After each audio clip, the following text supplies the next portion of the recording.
Part of G20 work with our leaders, and we really do appreciate all the work. India is a global player, we heard, not just in terms of oil demand, in refining, but in all parts of the energy go. What we're seeing is that the global energy crisis really has accelerated the transition away from oil. It's not happening at the same speed in all countries or for all fuels, but for the first time we're seeing that not just for climate reasons, but also for energy security, for high energy prices, we're seeing a rapid scaling up of investment into clean energy technologies, electric vehicles, efficiency measures, and that is really having an impact on oil demand growth that we're seeing. So in our projections to 2028, it's a 5-year outlook beyond the current one.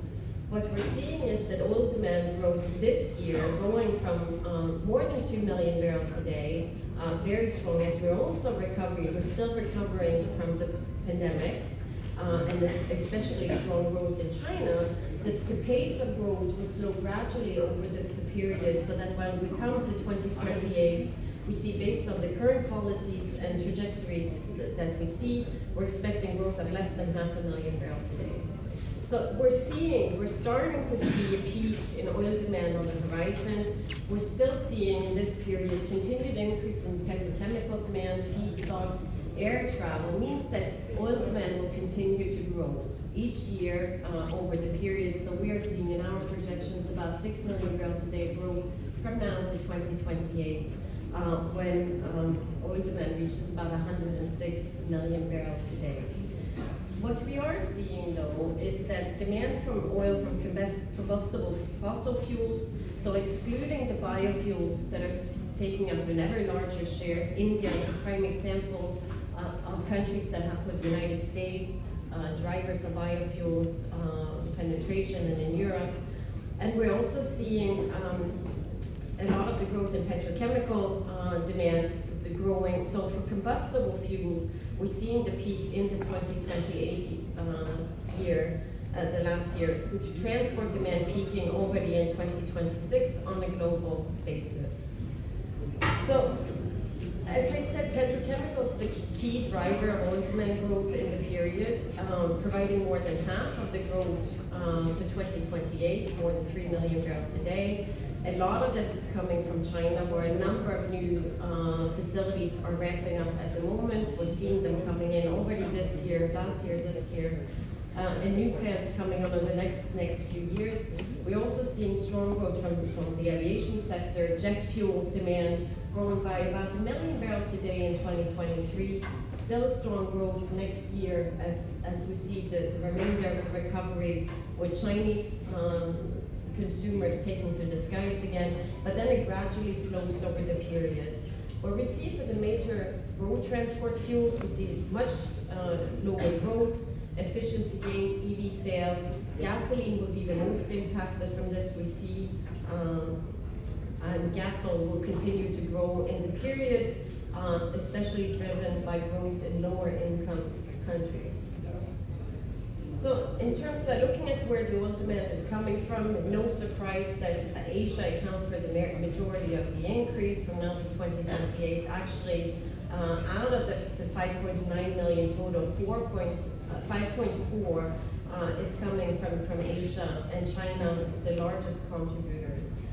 As I said, China is the massive buildup in petrochemical capacity and rebound from the lockdown that is driving growth. But even in China, we're seeing the EV penetration, very rapid sales in EV sales in China will slow demand growth over the forecast period. And it's India that becomes the largest single source of growth in the 2028, the end of the forecast period. As the dynamic, very robust economic growth outlook, growing population, and still a strong transport fuel sector that sees India taking over as the main driver of oil demand growth. By contrast, we see in the OECD, the advanced economies, and including the US, where we're seeing the policies put in place over the past few years really having an impact on oil demand, and we're seeing contraction setting in already starting next year. Now, looking at investment and see how it fits in the investment building, we are seeing an uptick in global upstream investment for oil and gas. This year, 2023, we're seeing now an increase of 11%. That is the highest, to the highest level since 2015, or about $530 billion US dollars. And both this year and last year, we're seeing higher spending that was initially outlined by major oil and gas companies at the start of the year. So there's clearly an interest and an increase in the interest in investing in oil and gas to ensure that the markets are well supplied. So while a part of the increase in spending is obviously going to increase costs, we're seeing cost inflation across many of the major components for the upstream to the supply chain. We do see that these level investments, if they're maintained through the medium term, it should ensure that the markets are adequately supplied. So just to look at how it translates into supply, capacity building, we are seeing as for demand that on the supply side, in terms of production capacity, we do expect a slowdown in the capacity growth over the medium-term period. In 2022 and 2023, almost 2 million barrels a day of new supply was brought online. But this is set to slow in the coming years, as in particular the United States, growth in the United States is slowing based on the new investment strategies for the major players in the shale patch. So, but still, even if it's slowing, we do see it keeping up with demand growth that's slowing also, and we should see that spare capacity could be maintained around current levels. Now, just a few words on the U.S. growth. U.S. is a big and has always, for the past decade, has played a major role in the oil markets.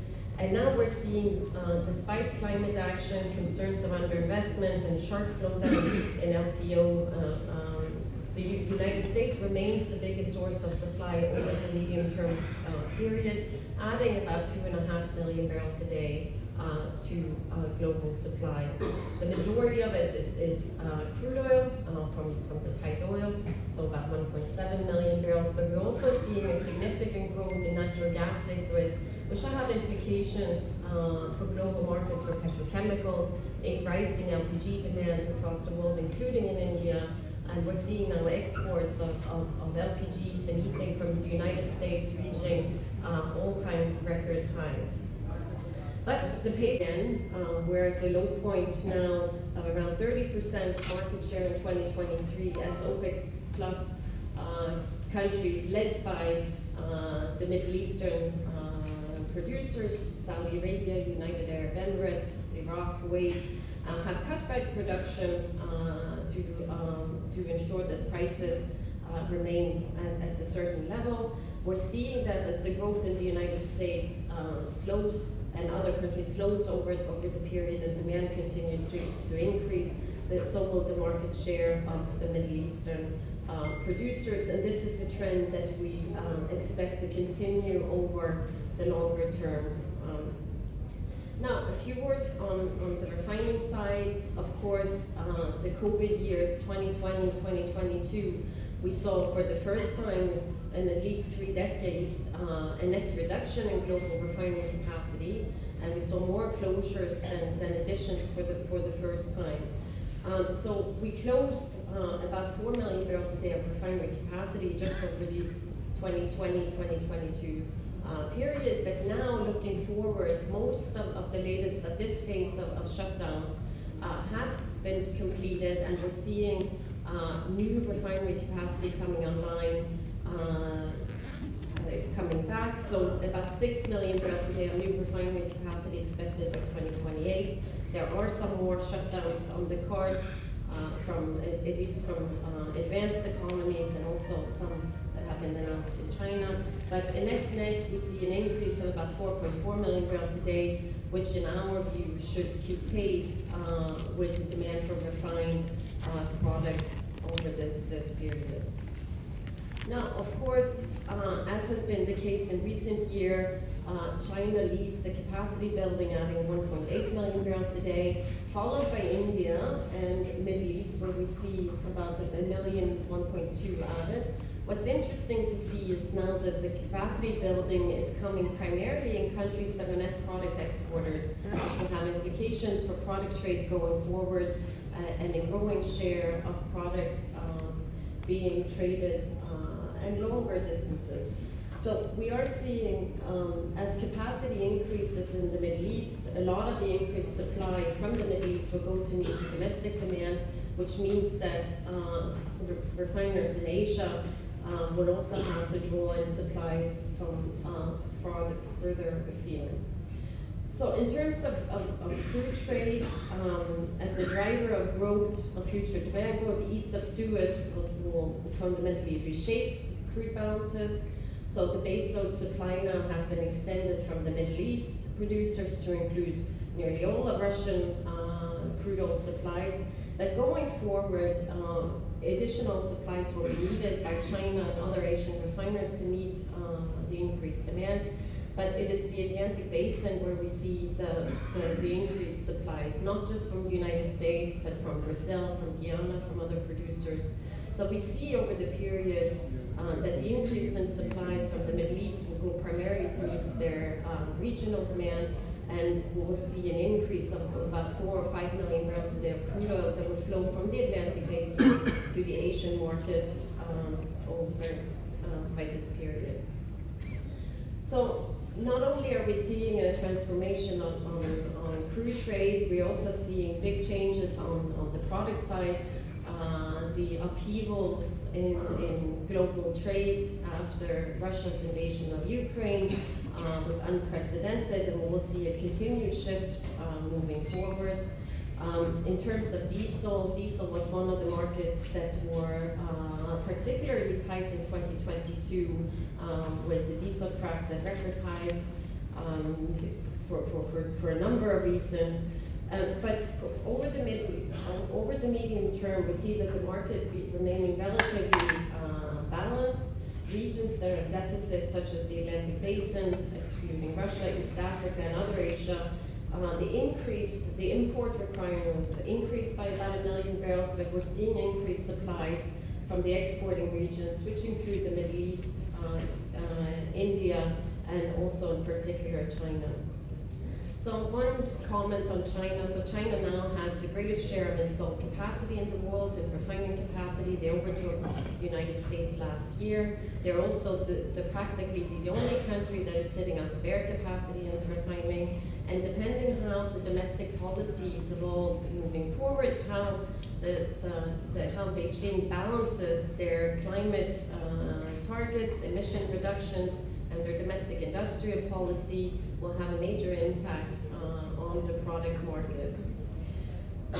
Just before finishing up, the other interesting parts when it comes to product markets going forward, we're seeing, because gasoline demand is the product that is most significantly impacted by the transition, the new policies, we're seeing gasoline demand declining. Of course, it would lead to surpluses. But we're seeing on the other side of the coin, the naphtha deficit will increase as petrochemical demand takes up an ever larger share. So what the challenge for the refiners would be to balance their refinery outputs to be able to supply jet kerosene, diesel that continues to grow, and to find markets for the gasoline molecules, either via the refining or the petrochemical sector, or to adjust their, if the economics allow it. So with that, I leave my presentation today. I'm happy to take any questions.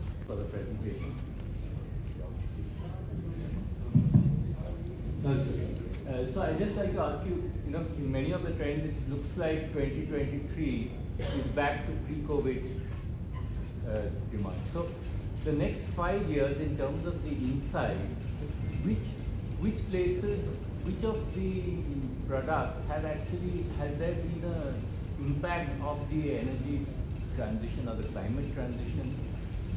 What are the differences as compared to pre-COVID, the growth rate, and the next 5 years, the projections that you're looking at? Yeah.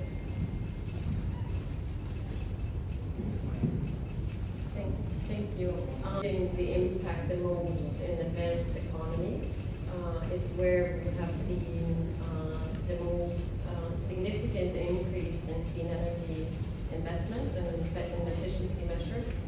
But we're also seeing it's difficult at the current time to see what is the effect of the pandemic, what is still the rebound. Oil demand has been very strong, but we're not back to the normal trajectory.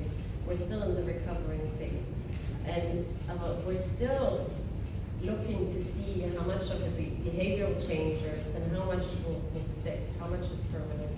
So there's still a period where there are many moving pieces, but we're seeing, we're seeing gasoline demand coming down quite sharply, electric vehicles, not just in Europe, but also increasingly in the United States and in particular in China, where there's a big push.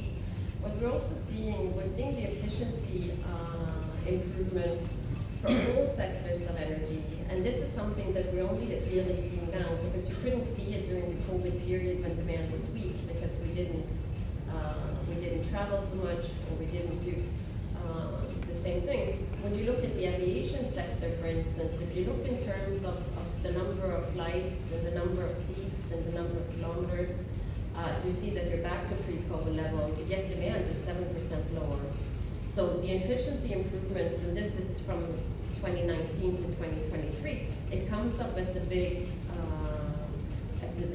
savings now that you wouldn't normally. You have much more gradual, but because we didn't travel, you didn't see. But also during the pandemic, you had quite a significant rotation of the air fleet. A lot of older planes were retired. We're traveling quite different. In terms of other areas where we see the energy transition really making impact, we are seeing areas where we're really pushing for rail. So change in modes of transport, high-speed rails from aviation. You're seeing change in behavior going into these areas.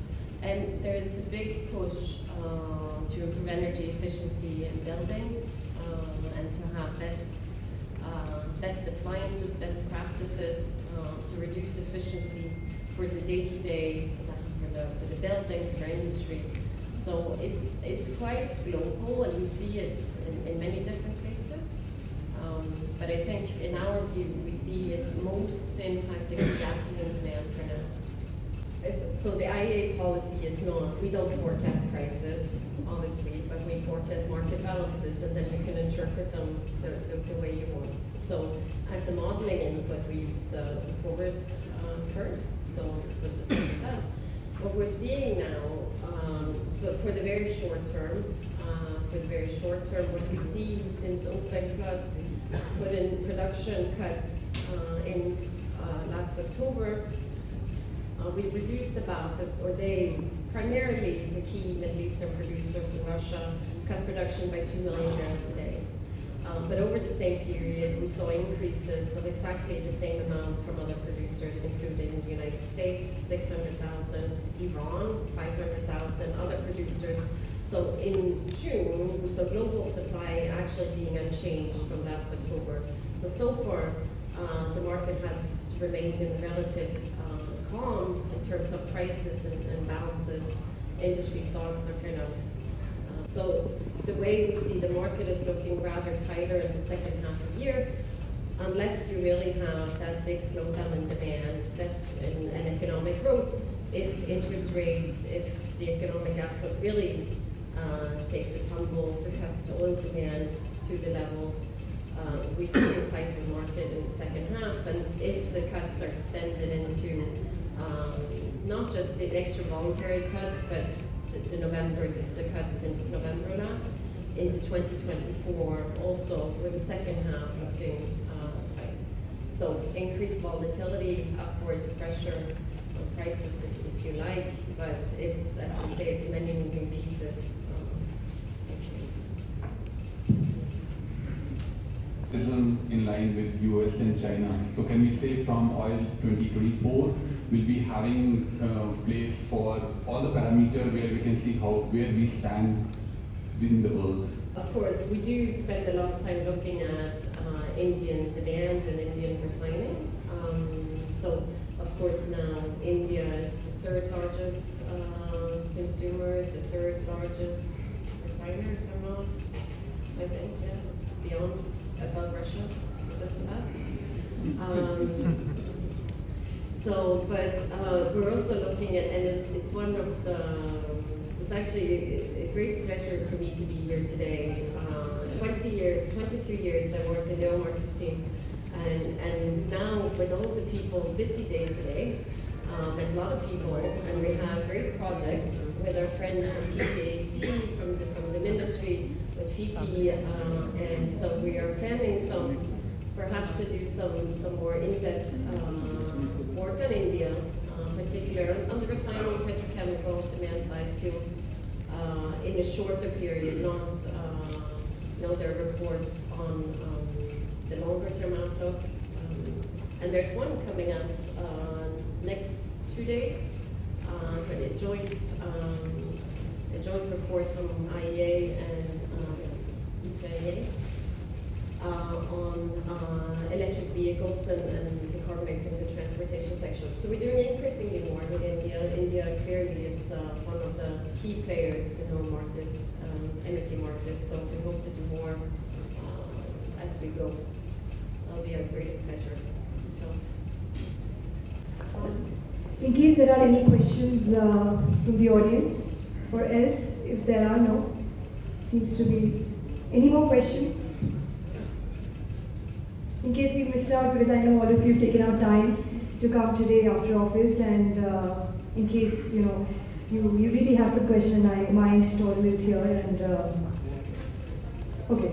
So I guess with no more questions that we have, we come to the end of our first session, where once again I'd like to thank all our esteemed guests. However, the program is very much on. It's only the first part which is over in terms of the brief insights or the presentation which Dora has presented.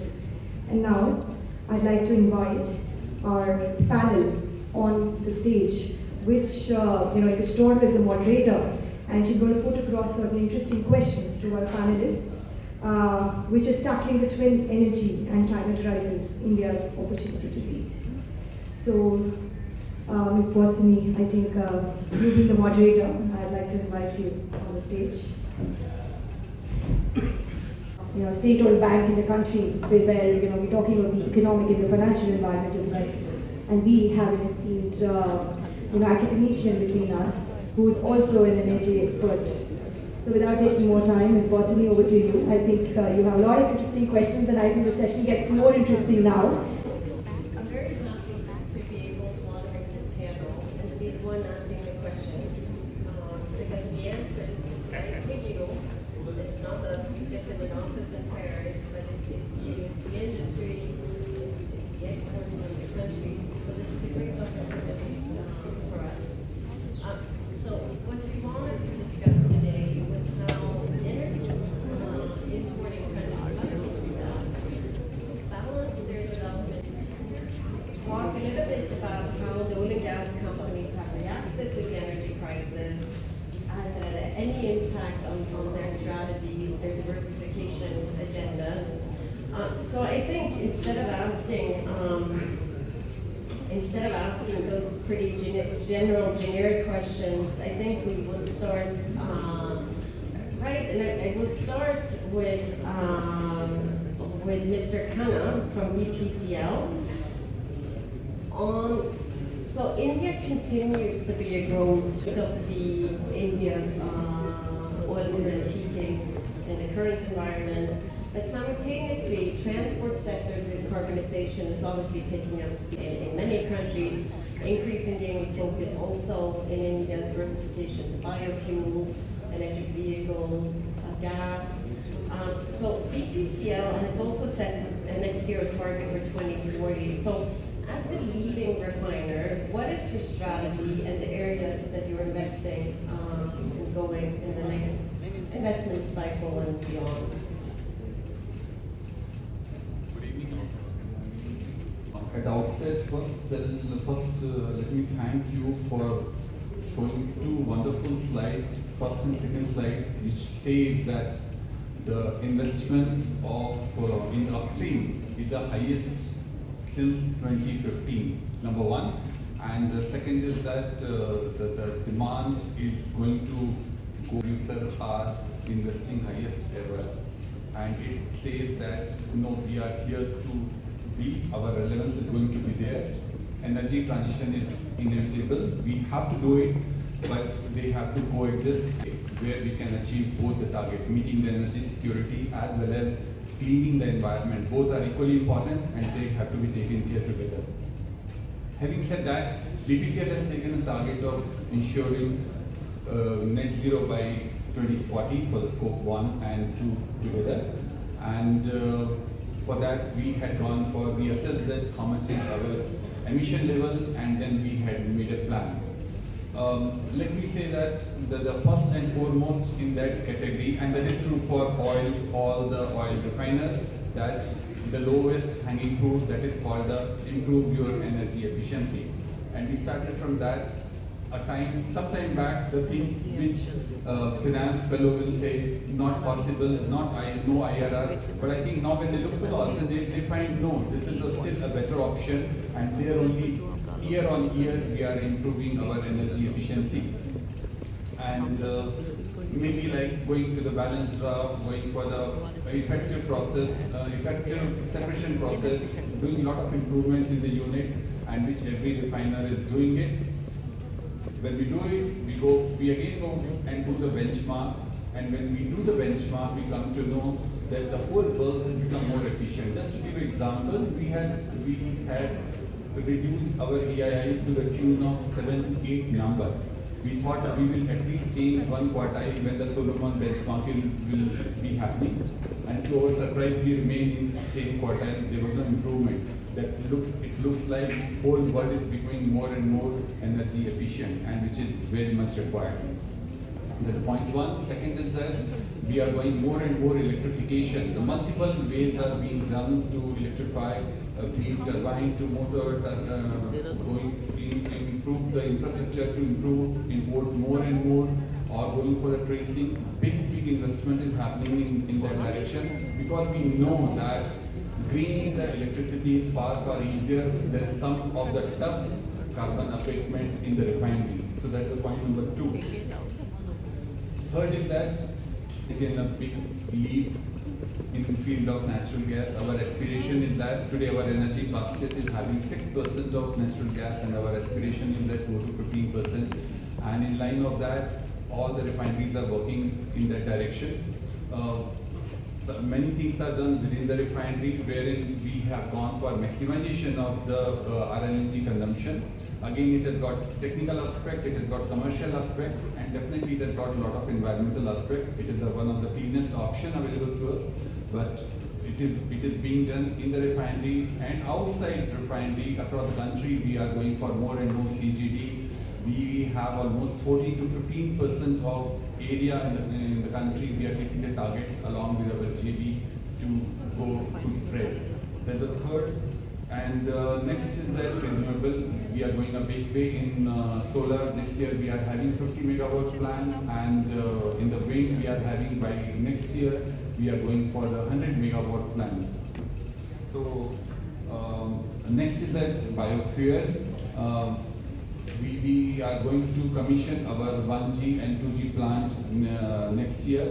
Already the country has demonstrated that we can go for 10.5% of ethanol. Many places we have implemented 20% ethanol blended NS, and even though our target is that to achieve across the country by 2025, but we are pretty confident looking at our performance of EB10, we will be able to achieve much earlier.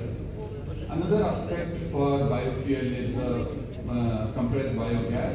This is the one area where we all believe that only the time in the time to come, this is going to become one of the key area for greening the energy, and a lot of work is being done in that area. Green hydrogen is a new color for hydrogen, and every refinery is working in that way. We are planning to commission our 20 megawatt electrolyzer unit for the production of 8 tons per day of hydrogen. Work is being done across various R&D centers of all the 3 oil marketing companies, and that is the one.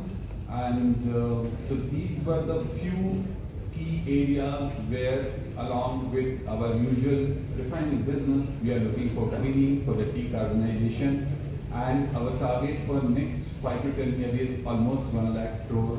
That is the budget we have kept for this activity. Thank you very much. Areas. I will stay with on the downstream now. So I move to Ms. Sukla Mistry, who's Director of Finance at IOCL. So IOCL has also a net zero target for 2046 and planning trillion reinvestment plan. So, but given obviously a large share in the downstream sector, so how are is IOCL investment strategy, transition strategy similar, different? Are you focusing? What are your priority areas? If you can, please. Thank you very much. I see now the stalwarts of oil and gas industries sitting in this room. And for Indian Oil, as you rightly said, that Indian Oil has declared a net zero by 2046, as you have mentioned. And as Mr. Khanna was saying, that we are in a similar line working on. The first target is in our case would be, because our core business is refining. And the country's energy demand is increasing. So to protect the national economy, as well as that transition has to take place, and Government of India has already declared 2070 is the net zero. In our case also in the same line, we have declared our net zero requirement of scope 1, scope 2, means operational net zero by 2046. So first we have considered 2 parts of the entire thing. One part is the operation part, and the part which is hard to admit.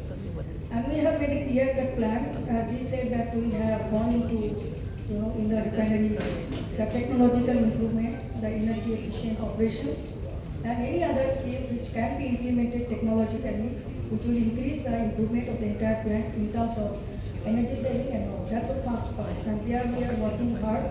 We have made a core group who are working dedicatedly on this.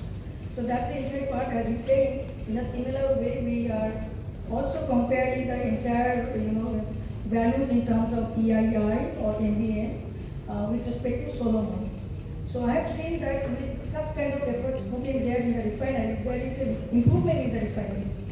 And I see that India now has got 9 refineries, and except 2 refineries, most of the refineries are in the landlocked areas, and size is very small compared to. So getting the good EII from there and meeting the target of Solomon study like quartile 1, quartile 2 is very, very difficult. Despite that, the recent development of CSTO, which we have implemented, is RPIP, Refinery Improvement System, which is a good system implemented, and we got a lot of benefit out of that. GT turbine, gas turbine for the power generations, and also in all our heaters and all other improvements where naphtha or fuel oil can be replaced with the natural gas. That for refineries has already been done. 2 days before we have introduced natural gas into our Maroni refinery. We are yet with only 2 refineries which requires natural gas to be put in. The schemes are undergone. This is a part, and another part is the grid connectivity. So we are already having all our refineries at captive power plant. Now we are going to have that lot of expansion in our capacity, and whatever projects are coming, we are considering the power from the grid. And accordingly, we are having another plan to produce power from the renewable sources, for which we have made a joint venture company with NTPC, where we are looking for a completely round-the-clock renewable power through the solar and wind power and the pump storage. So that is also, and there we will be getting something around 650 megawatt power to run our expansions. And gradually we will be taking, in fact, in our existing plant also to the power from the grid, so that we are able to run the plant in the team sources.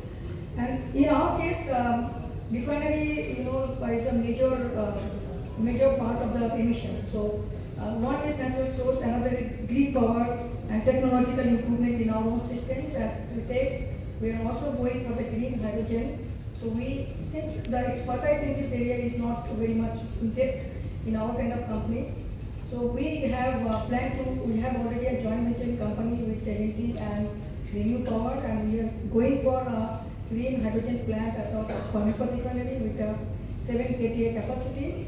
And further, we will keep on, increasing that based on the affordability and the scalability in the future.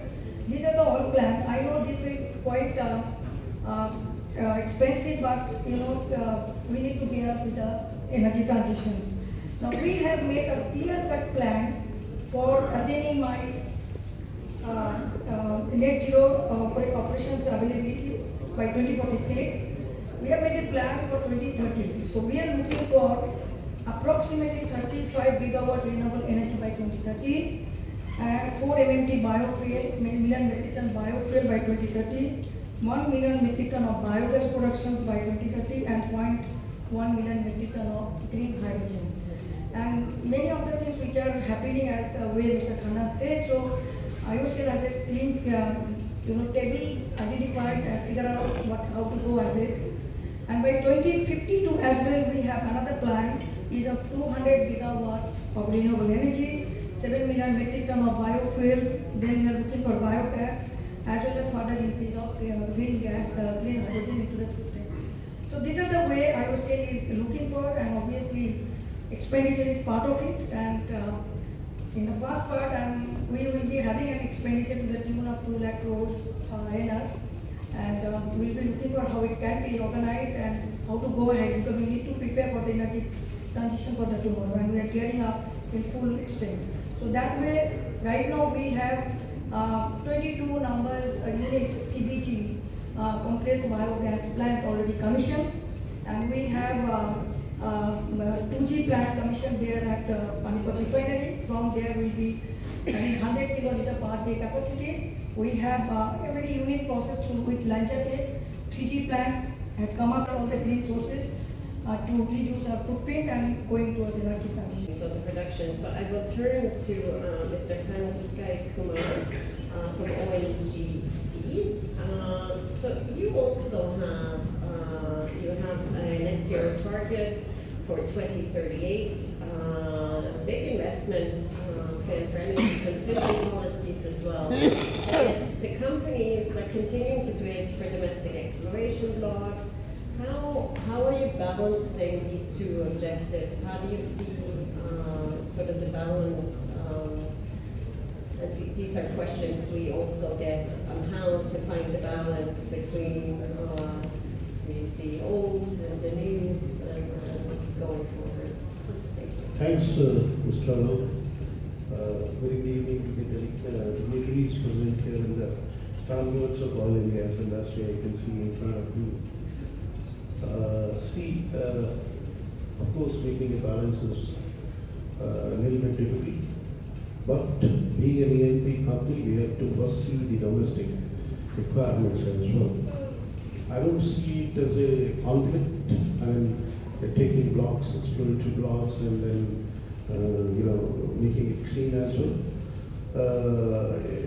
You yourself your slide has projected that oil and gas demand is going to increase. That means we have in future, as far as E&P part is concerned, a secure future.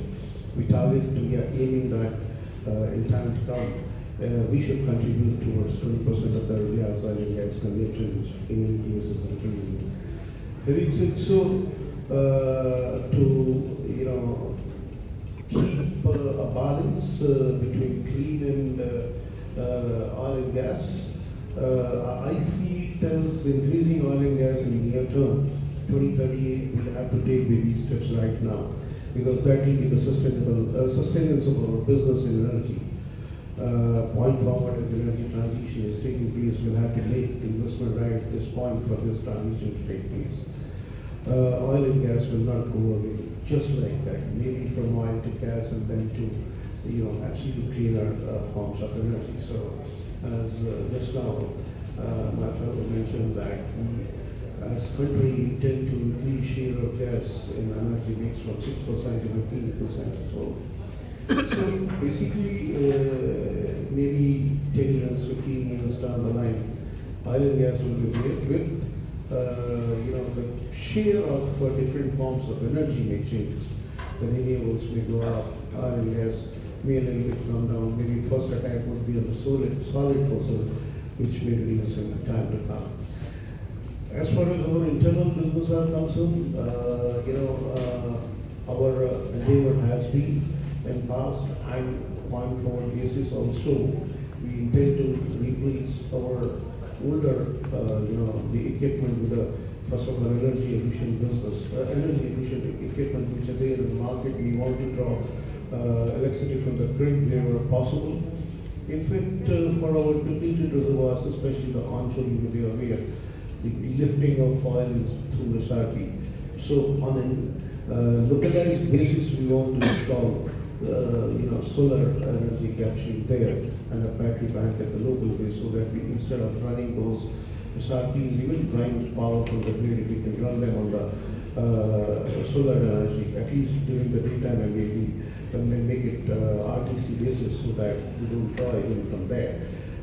In our kitty as of now, we have some wind energy which we put to the grid, almost 153 megawatt, so it seems to be peanuts, but we have a plan to increase that. Being a oil and gas company, and to a great extent, the only company who has been working in an offshore, we are the best suited to go for offshore wind in time to come. And yes, we are projecting that, and government is in the process of framing our policies, and the government of India has already identified places where wind energy can be tapped, efficiently, and we would be the best suited person. We have 50 years of experience working in Indian offshore. With respect to cleaning further, if I say the carbon CCUS, that can be a game changer. We are already engaging with IOC, the Petroleum refinery. We want to capture CO2 from that, treat it, compress it, take it to the reservoir where we can pump it back into the reservoir for sequestration, and our target is to the tune of almost 15 million tons per day of CO2 can be injected there itself. Again, I would say probably ONGC would be the best suited company for CCUS in India as well. We know the technology of drilling, we know the technology of the metallurgy which may be needed even for the drilling a CO2 well. We know the reservoir, the GNG best in India across all the basins. What can be the good source for or the reservoir which can absorb maximum CO2 for that matter. So we are working in that direction as well. With respect to the other forms, ONGC is going for CBG, the compressed biogas. Very recently we have entered into an agreement with it is SCL environments. They in fact are still operating the CBG plants in Goa. Two CBG plants, big CBG plants, they are operating in Goa, and that can be a good source of gas and methane both, where the source of the feedstock is assured, as far as whether it is municipal waste or agro waste, both are there. We are working with some government bodies or the local bodies for securing municipal waste, as well as we are identifying the districts where we have the rich agro waste also for CBG business. So that again can be a good sink as far as fuel is concerned. We are working. As I said, we are replacing equipment with energy efficient, but at the same time, the equipment which were running earlier on diesel, we are replacing them with the dual fuel engine, and primarily running them on gas. So all these factors, I believe, will be able to make a good balance. Ultimately, our aim is to supply energy to the country, and we will be supplying energy to the country in any form. Thank you. Good evening to all of you. I mean, you have rightly said, in 1965 when the IEA was set up, and it was with the objective of, let us say, hydrocarbonizing the nation, right? and I think that objective and EL was set. It has really done exceedingly well in the sense that in the last 5 decades, EL has really done a wonderful job for creating the hydrocarbon industry in the nation. We have built up about 20 or 23 refineries in the country. I mean, we have our footprints in 20 refineries. We have built about 11 grassroots refineries, 10 out of 11 petrochemical complexes in the countries have been built by us. So I mean, last 5 decades, when that is all has been done by EI. And now I think, I mean, the same challenges are now there too, that we have to now decarbonize the industry. We have to meet the net zero targets, which are, in the sense, they are now moving in the reverse direction. I mean, so I mean, I can assure you that we are well geared up for that challenge. And in that direction, as my co-panelists also have said, that in order to make the industry as net zero, I mean, there are various pathways. Green hydrogen, like, is one pathway. The biofuels is another pathway. Then operational excellence is definitely another pathway which will improve the efficiency, as well as the digitization of the industry, and the sustainable aviation fuel, electrification of the industry. That means converting the steam drives to electric energy and bringing that renewable electric energy to run these refineries.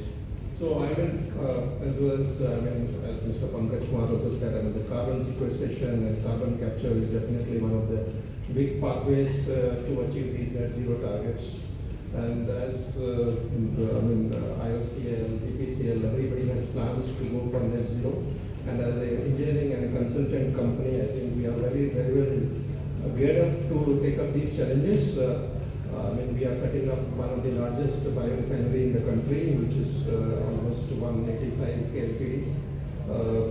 It is with the Campus technology with the Finland, and I must proudly say that we have we have commercialized a technology from the pilot scale directly to a commercial scale. And as a result, I mean, a lot of development has been done during the setting up of these refineries, which is now in very advanced stages of construction and is likely to be commissioned soon. So, I mean, as a part of this development, we have developed a lot of, because still the 2G technologies are the technologies which are still developing, and so I mean, we have really want to develop the vendors in the country to supply the technology, to supply the equipment for the 2G technologies. And as a result, now we have a collaboration with the Campus to, let us say, to be a part of the technology supply and the basic engineering and carry out the detailed engineering for the entire biorefineries. And we are also doing a lot many studies, not only for the oil sectors, even for other sectors like coal sectors, to set up these kind of biorefineries. Apart from that, I mean, the biofuels also, I mean, the sustainable aviation fuel is also one of the pathways which is definitely being likely to be mandated in the coming time. And we have developed a technology with the IIP, which is Indian Institute of Petroleum. And based on this technology, I mean, we are setting up a good demonstration scale plant of about 20 KLPD.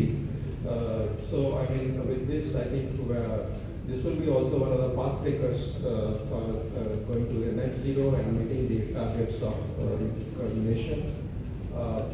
Besides that, I mean, the green hydrogen, which is also considered as, because about 20 to 30% carbon footprint of the refinery can be minimized by, let us say,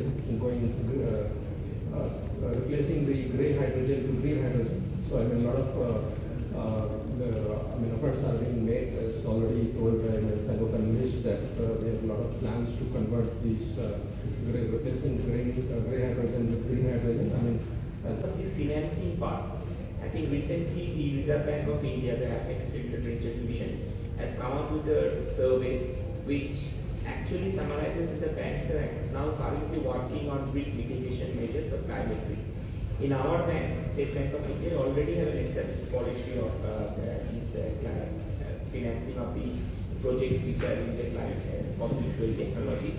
And the important point to note is that banks are already thinking of mobilizing green deposits and utilizing a green bond framework.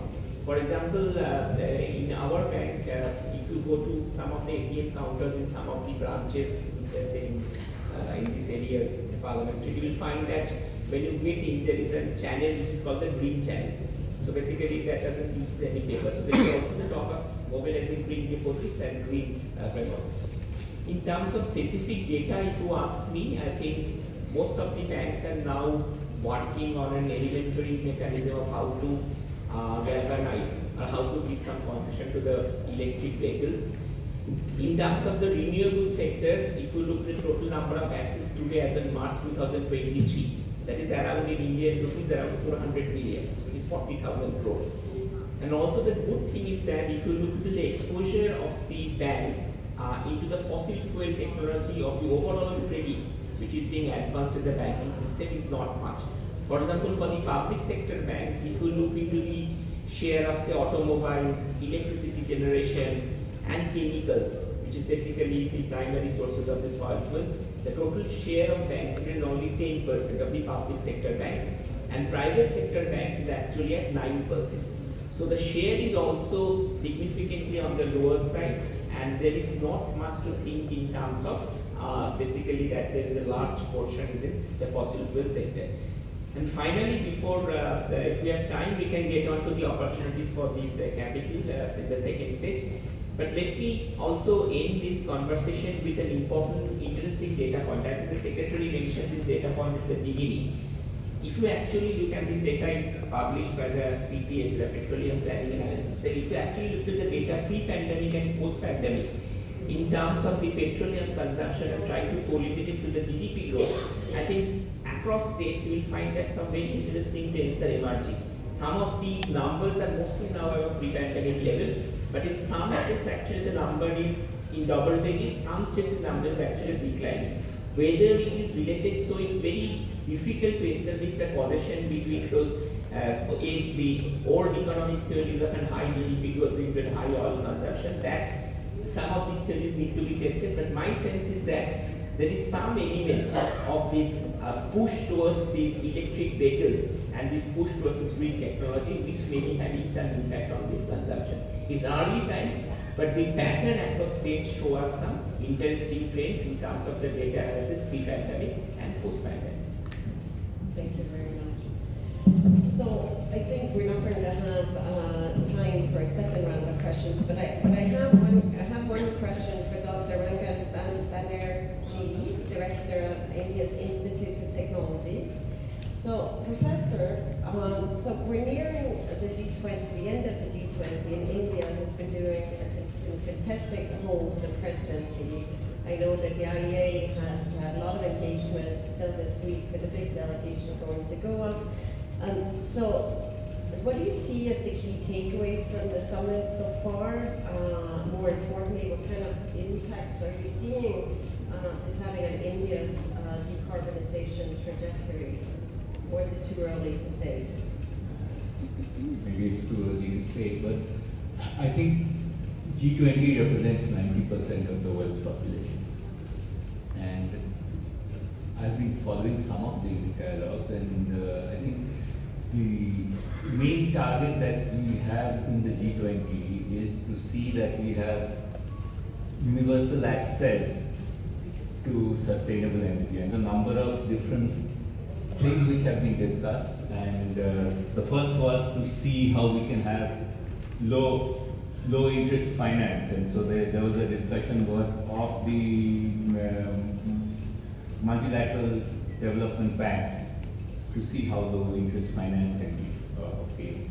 There have also been discussions in terms of, whether it's you're talking of offshore wind or you're talking of small modular reactors, you're talking of biofuels. There are many, many different technologies, and we don't really know today how these technology spaces will form out. in terms of which one is going to become cost effective. So collaboration in terms of looking at that. We look at, there was a discussion related to just transitions.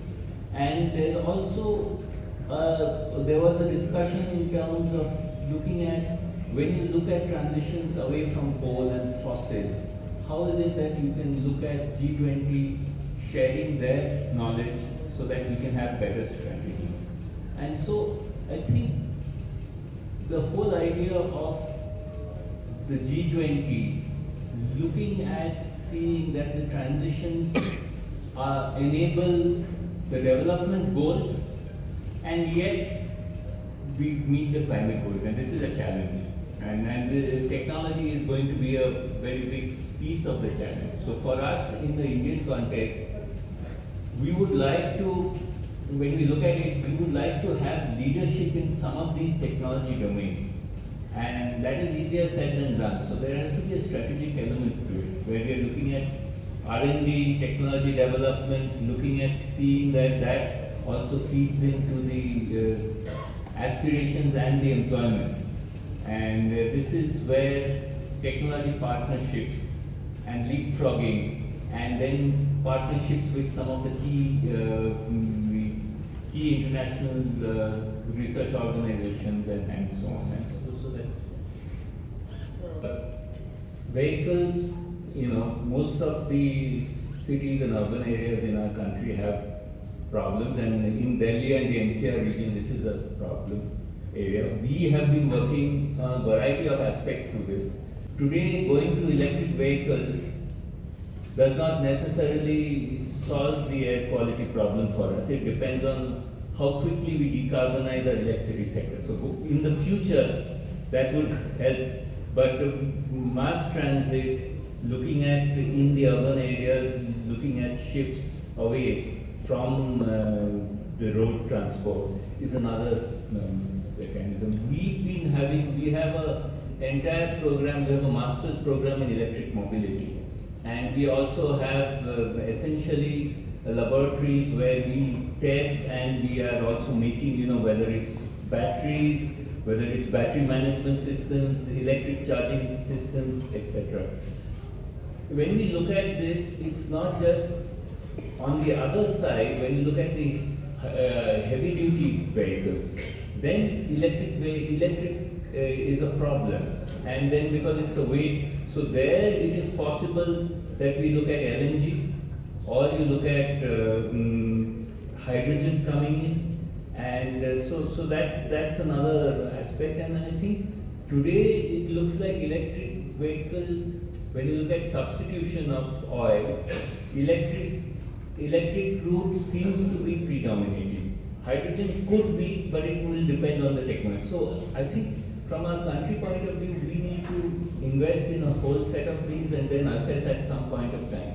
But in the initial phase, for the air quality problem, I think a lot more of planning and mass transit is also required. And we need to also look at tracking the other sources, and that is construction dust and others also coming in. It's not just transport. Transport is one of the major ones, but I think there are many solutions. We have developed solutions for compressed biogas, and we do have a compressed biogas filling station within our campus. We have a hydrogen vehicle, a CPG vehicle which runs on the campus. There are many technologies, but in all of this, we need to also understand that technologies have to be cost effective. And especially in a developing country, that is, someone has to pay for these transitions. And that's It's expanding into the petrochemical business. I showed from our projections, we see the petrochemical demand be one of the key pillars of demand going forward. But at the same time, this is not written on my paper, but right now we're seeing the petrochemical margins, the steam cracker margins are quite weak. We're seeing petrochemical producers in many parts of the world under pressure from increased very high runs in China. So it looks a little bit like the petrochemical cycle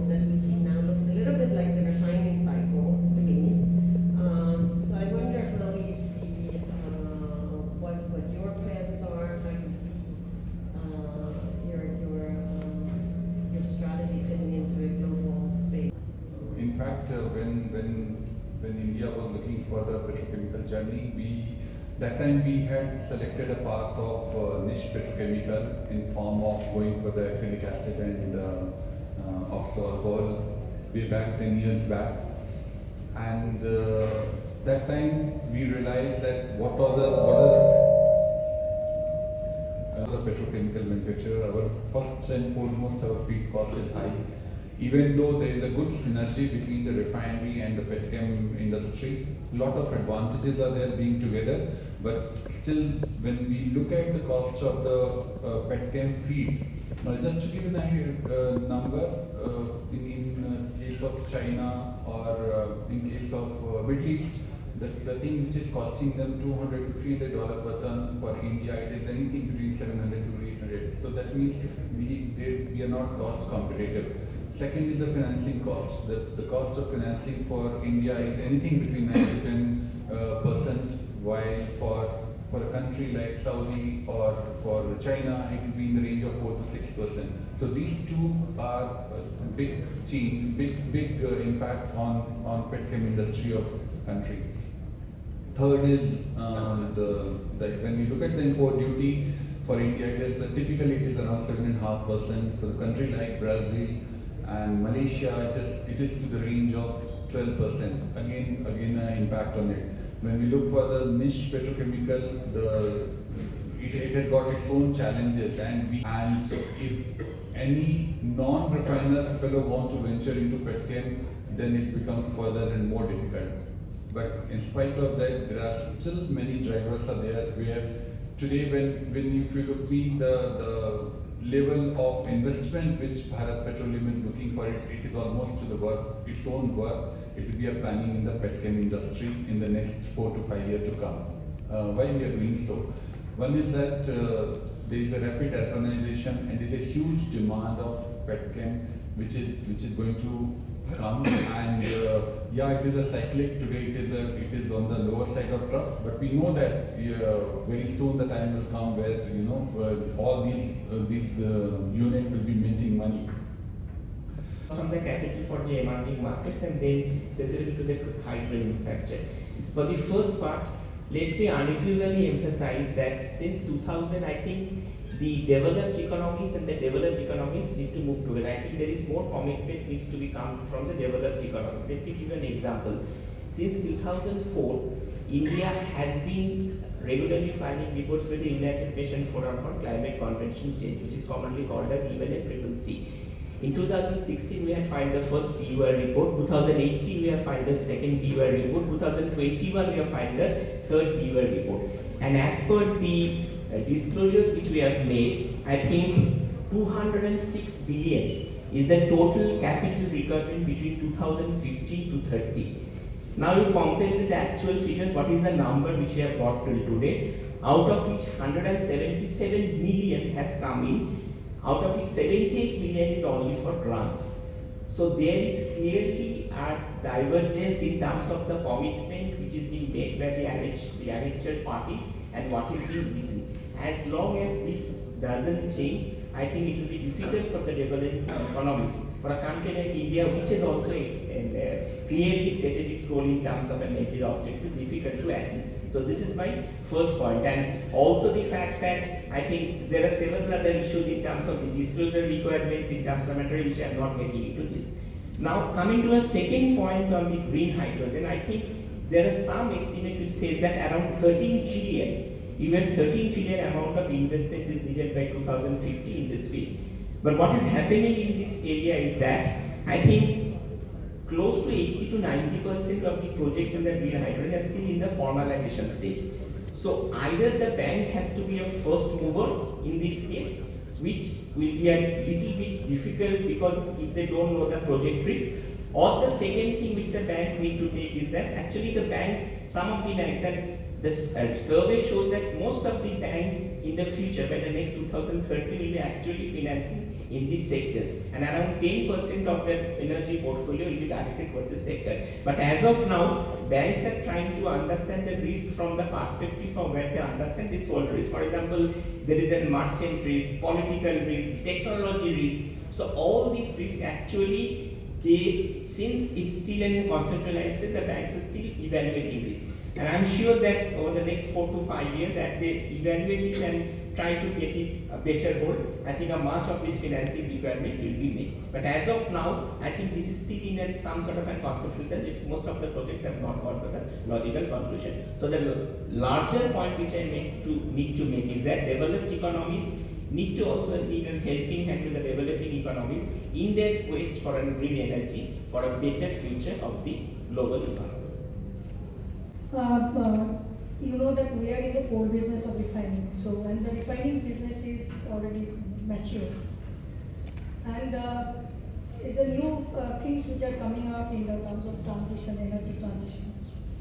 The worldwide, the 3 pathways there, energy companies are moving in.